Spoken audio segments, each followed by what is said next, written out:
Hello' guys, মই নব আৰু মই কৰি আছোঁ 30 ডে চেলেঞ্জ আৰু 30 ডে চেলেঞ্জৰ আজি ডে 4। তো বলক আমি ভিডিঅ'টো আৰম্ভ কৰোঁ। এনেকুৱা একা বেকা বাটেৰে শ্বিলঙৰ ভাইবছ লৈ আমি আজি গৈ আছোঁ জয়গোপা লজিষ্টিক পাৰ্কলৈকে। আৰু এয়া ৰাইট চাইডে এখন লইট ভিউ ৰিজৰ্ট। এদিন আহিম ইয়াতে ভালকৈ ভিডিঅ' এটা বনাই আপোনালোকক দেখাম। এনেকৈ আমি আহি পালোঁ আমাৰ নৰনাৰায়ণ সেতু ব্ৰিজ, যোনটো আমাৰ গোৱালপাৰাৰ পৰা জয়গোপা সংযোগী ব্ৰিজ হয়। আৰু এনেকৈ গৈ আমি লেফ্ট ছাইডৰ ৰাস্তাটোৰে নামি তলত পাই গ'লোঁ আমি লজিষ্টিক পাৰ্ক যোৱা ৰাস্তাটো। আৰু কি ৰাস্তা বনাইছে, বাপৰে বাপ, বহুত ধুনীয়া ৰাস্তা। এয়া মোৰ লগৰবোৰ আহি গ'লে আৰু ফালি আহি আছে সকলোৱে, কাৰণ ৰাস্তা ইমান ধুনীয়া, ইয়াতে নাফালি কি কৰিব বাৰু। আৰু আমি আহি পালোঁ এইখনৰ লজিষ্টিক পাৰ্কৰ মেইন গেটখন।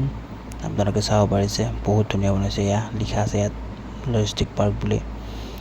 এনেকৈ আমি ভিতৰলৈ সোমাই গ'লোঁ আৰু এয়া আমাৰ লগৰবোৰ ৰখি আছে। আৰু আহি পায়ে কুলদীপ আৰু অভিজিতে ৰীল বনোৱা ষ্টাৰ্ট। এনেকৈ তাহাঁতক দেখি ময়ো এটা ৰীল বনাই দিলোঁ আৰু গাইজ কি কয়।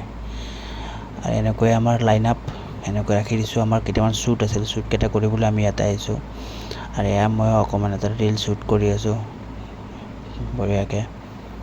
এনেকৈ অকণমান ৰীল শ্বুট কৰি আমি তাৰ পৰা ওলাই দিলোঁ, কাৰণ তাত দেখাব লগা এতিয়া বৰ্তমান একো নাই, কাৰণ কমপ্লিট হোৱা নাই। হোৱাৰ পিছতে ধুনীয়াকৈ দেখাব পাৰিম।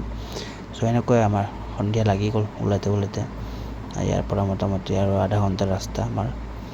চ' লগ পাম এটা নতুন ভিডিঅ'ৰ লগত। Till then, Tata, bye bye.